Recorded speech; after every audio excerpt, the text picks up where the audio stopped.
Hello, everyone. Welcome to the annual information session for public schools for College Credit Plus. This presentation is to be used this school year in preparation for the 2023-2024 school year. My name is CJ Conrad, and I am a school counselor and the CCP coordinator here at Cloverleaf High School. College Credit Plus is Ohio's dual credit program.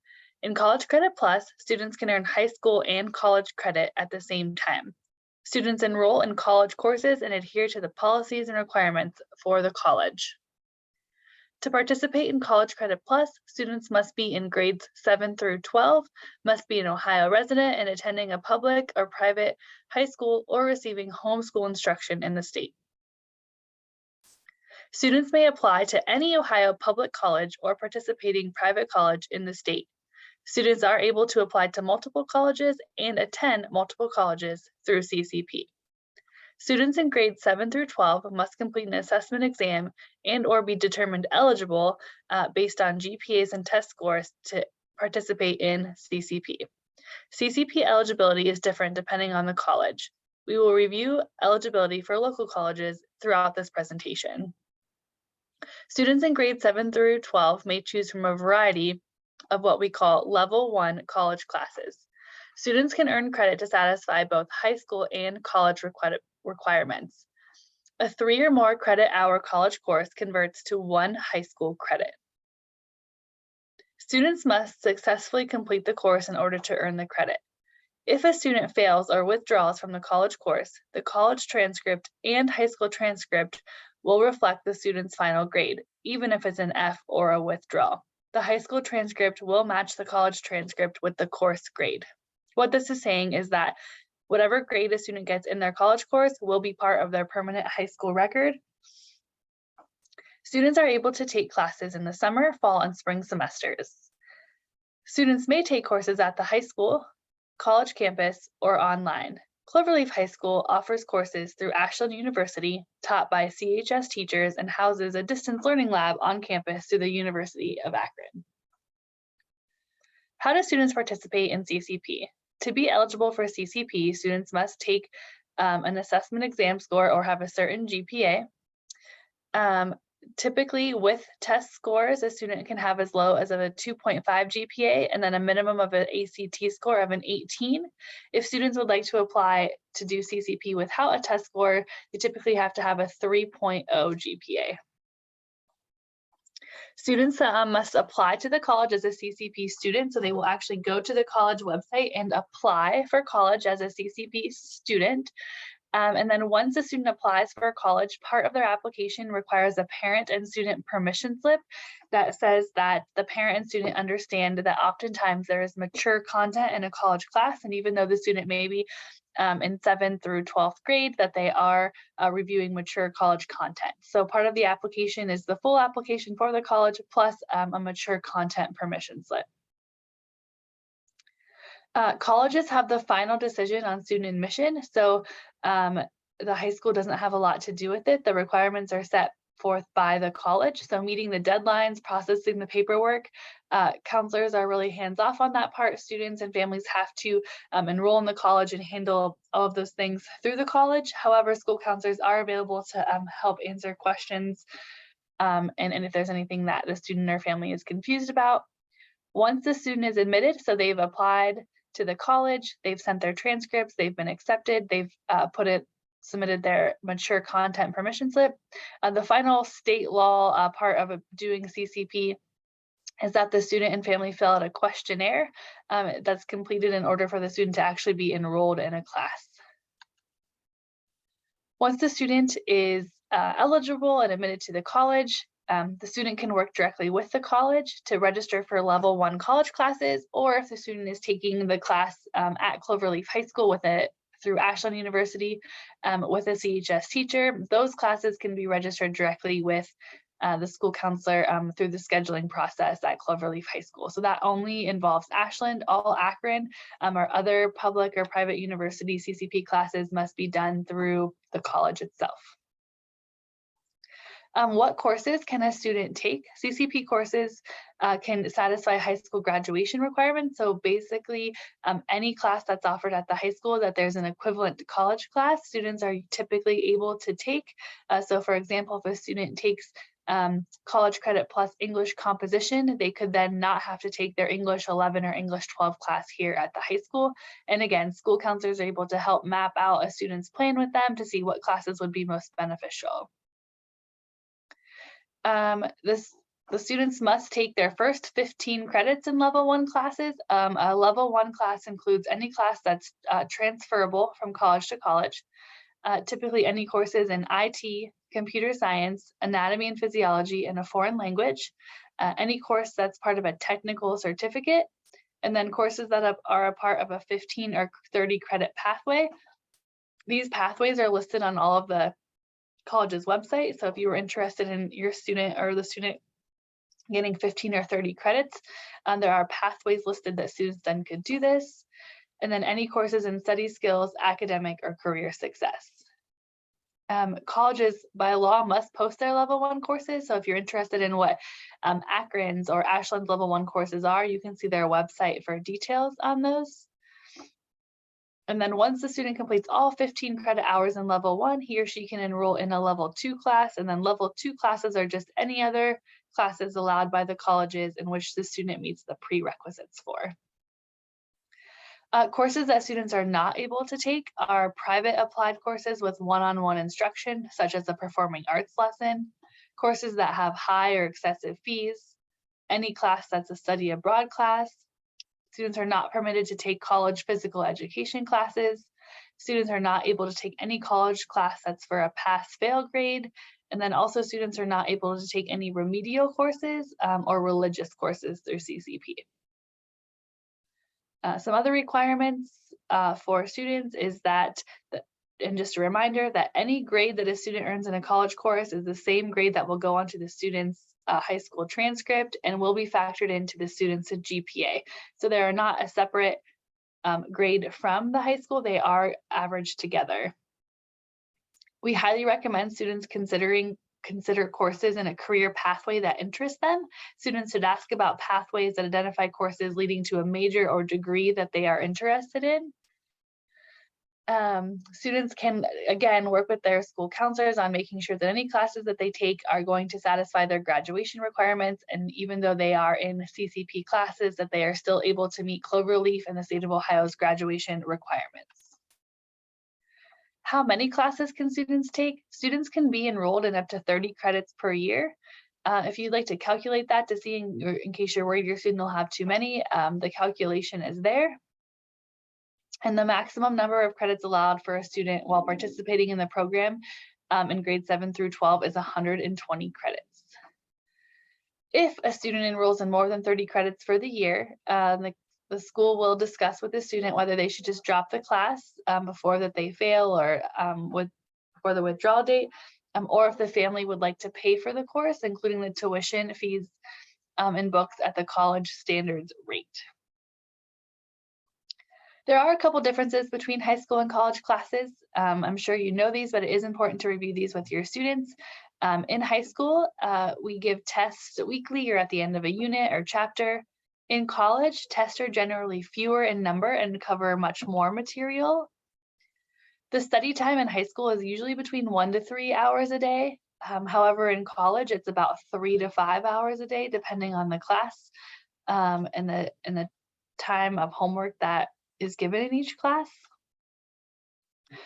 In high school, most of the information, because students are here every day, is provided in class, and there is minimal out of class, like on your own learning. However, in college, this requires a lot more independent thinking, longer writing assignments, and more out of class learning and research. The grades in high school are usually based on numerous quizzes, tests, homework, assignments, class participation. However, in college, there's really rarely any homework that's graded, and it's mostly based on assessments or papers. The role of the parents In this CCP process, in high school, parents are strong advocates and work closely with teachers and counselors. However, once the student is taking a CCP class, a college class, even if they're taking that class at Cloverleaf High School with one of Cloverleaf's teachers, the parent can only serve as a mentor and support the student because the college views that student as an independent decision maker. And actually, FERPA protects the students' records and rights, so parents aren't able to talk to teachers about their students' CCP class without a FERPA waiver. We do have FERPA waivers available through each university if you need to talk to the student's CCP teacher here at Cloverleaf, and we can provide those for you. Some students in high school have accommodations through IEPs or 504 plans that teachers are automatically able to give. However, in college, students must work directly with the college to determine if they are needed and how that they can be accepted there at the college. There are a lot of benefits to participating in College Credit Plus. You obviously earn high school and college credit at the same time. You can kind of get a head start on career planning or your degree or your credits for college. You could save a lot of money on tuition and textbook costs. And it also helps some students experience college early so they can understand what the expectations of a college class is. There are some consequences to underperforming. If a student does not earn a passing grade or if they withdraw from the class too late, the district does require the student and family to reimburse tuition, so pay the school back for the class. Sometimes what has happened in the past is a student signs up for a class and then forgets that they signed up for the class, and then they don't ever sign up or engage in the class, and then they end up failing or being withdrawn past the deadline. And then that would also count that the school or the student and family would have to pay for that class. Another kind of consequence of underperforming that we warn students and families about is that the grade that the student earns on the student's college transcript is permanent. So by taking a College Credit Plus class, your student will be then starting college with a permanent already college transcript with a grade and a GPA. Sometimes it has been noted that if a student fails or withdraws too often from a CCP class, so maybe not just one, but maybe multiple classes, that it could affect their financial aid. So if students perform poorly, one of the last things is that they may be placed on CCP probation, CCP dismissal, or on academic probation or dismissal by the college. If a student is placed on academic probation, it's because they earned less than a 2.0 GPA in CCP classes, or they withdrew from 2 or more classes in one term. The GPA is calculated on college coursework GPA only. So if the student is only in one CCP class and they earn below a 2.0 GPA in that class, they will be placed on probation. It does not include their high school classes added together with their CCP classes when it comes to CCP probation. While on CCP probation, the student may only then enroll in one college credit class plus for the next term, and they may not enroll in the same subject area course that they earn the DF or withdrawal grade in. If a student on probation does not increase their GPA during the next term while they're on probation, they will be dismissed from the CCP program. Once dismissed, students may not enroll in any more college credit plus courses. Students can request an appeal to be reinstated to the program. And here's just some information about probation and dismissal and appeals. Each school does have a policy about appeals. If you need information about that, we are happy to provide it. What are the expenses for College Credit Plus? So there is no expense, which is really awesome. So there is no cost to a student or family for the tuition of the class or for the books or any fees associated with the class, as long as it's a class that's acceptable in a level 1 class. The only time that there would be a fee is if a student is taking a class on campus. The district does not pay for parking or transportation. The student would have to provide their own transportation and pay for their own parking. Sometimes private colleges or university do charge a fee. However, the private universities that Cloverleaf works with, so for example, Ashland University, they do not charge us an extra fee. So there is no fee to participate with Ashland University here at Cloverleaf.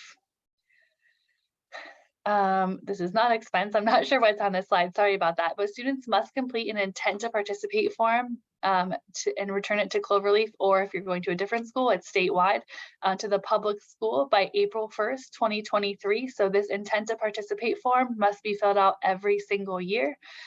So every student who wants to do CCP, whether or not they have already participated, must turn in their intent to participate by April 1st. Students can choose, there is like an option when you're filling out some paperwork, it'll say option A or option B. This goes back to the money part.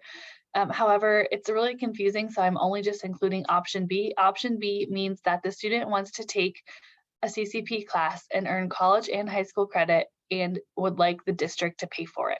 Option A involves students and parents self-paying for a class, and that doesn't typically apply to any of our students. If for whatever reason that would apply to you, you can work directly with myself, the CCP coordinator, or your child's school counselor, the student's school counselor, to work on that. But for all intents and purposes, we will just say option B, that when a student is taking CCP, they would like the district and the state to pay for the college class, tuition fees, and textbooks.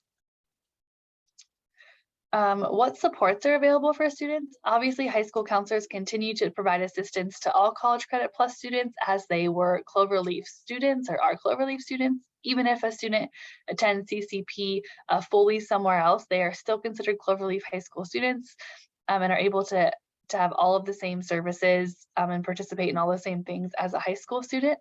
However, CCP students also have access to a college advisor, just as a freshman or sophomore, junior, senior in college would have. Just pay special attention to athletic eligibility. We want to make sure that our athletes who decide to do CCP stay eligible for their sports. So if your student is an athlete, please make sure they work directly with their counselor to make sure that they will be eligible for sports based on the number of credits and courses that they are taking through CCP. A lot of times we get questions on, will the credits transfer? These are really good questions. General education and technical courses will transfer, especially from one Ohio public college to another. However, students should check with colleges to confirm if the classes will transfer. There's a website listed there, transfercredit.ohio.gov, where you can get information. There's also another website called Transferology that can help students and families see what classes will transfer from what college to what college. Just keep in mind that being college ready means more than just being academically ready. Students need to be socially and emotionally ready to transition to the high expectations of a college course, have good time management and organizational skills. Just remember that their GPAs will be affected in both places, on a college transcript and a high school transcript. So what are the deadlines? By April 1st of 2023, students must complete and return the intent to participate form. It says the school office, but this form is now virtual. Students should check the ACT and SAT testing dates in case they would like to use their test scores to apply for CCP. Typically, students need to apply to the college or university by May 1st. So by just filling out the intent to participate, that's just telling the school district that you intend to do it. However, it doesn't actually start anything until you apply, or the student applies to the college as a CCP student. So complete the intent to participate form and then apply for admission to the college. Those are two things that the student needs to do. Typically that would start in the spring semester, late January, early February. Students would do those things. However, if you are sure that your student wants to take a CCP class next year, the student can go ahead and fill out that CCP intent to participate form at any time. If you're concerned about the assessment or testing requirements, the student is more than welcome to reach out to the college itself or schedule a meeting with the school counselor to discuss scheduling and graduation requirements and how that relates to CCP. I did mention briefly before, but we do offer a distance learning lab here on Cloverleaf's campus through the University of Akron. These are classes that are taught live that the student watches on a screen. So it is a teacher teaching, they're just watching it. To be eligible for CCP at Akron, they prefer the students to have a 3.0 GPA and a 21 ACT. However, they only have to have a minimum ACT 18 English score. And so you can see what the requirements there are. And then Ashland University is the classes that we offer here at Cloverleaf, including English composition. We offer a science class. We offer Spanish, and we also sometimes offer a Western civilization class and an art class. So those are taught by Cloverleaf teachers, and they are given adjunct professor status from Ashland University, and they are taught during a period of our school day. This information just lets you know that you can earn a full Associate of Arts in General Studies through CCP from Ashland if you start and kind of follow their plan. Their level 1 courses are listed there on their website and on this that you can look at. This will all be posted on Cloverleaf's website. To sign up for Ashland University CCP, the student must apply by May 15th. And then in the middle, it says you and the parent and guardian must sign that permission slip I was talking about, and then work with school links and the school counselor to send your official high school transcript to Ashland. Ashland's admission requirements are very similar to Akron's. With a test score, it's a 2.5 GPA and an 18 ACT composite. And then without test scores, it's just a 3.0 GPA. And these are the CCP coordinators at Ashland University, in case you wanted to reach out directly to them. And then finally, just know that the next steps, it is state law that the student and family member watch this required training only one time in their CCP career, and you must fill out a form stating that you watched this. So it's linked there and on the Cloverleaf website. So you have to fill out the form saying that you watched the video in its entirety. And the second step would be to fill out the intent to participate by April 1st of this year for the 23-24 school year. The third step would be to have the student apply to college as a CCP student. Please make sure they don't apply as an undergraduate student. That is for when they are end of their senior year going into freshman year of college. They need to apply as a CCP student. The student will then request their transcript and school links. We have been teaching slowly students how to use this platform. They can just Google the word school links, click login with Clever. It's a very user-friendly platform where they can then just ask to send their transcript to the college. And the last step, in the spring semester, they will register for the classes at the college.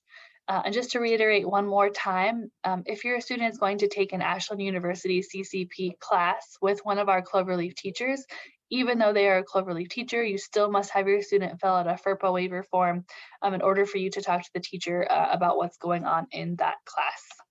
Thank you so much for attending the 2023-2024 annual information session for CCP at Cloverleaf High School.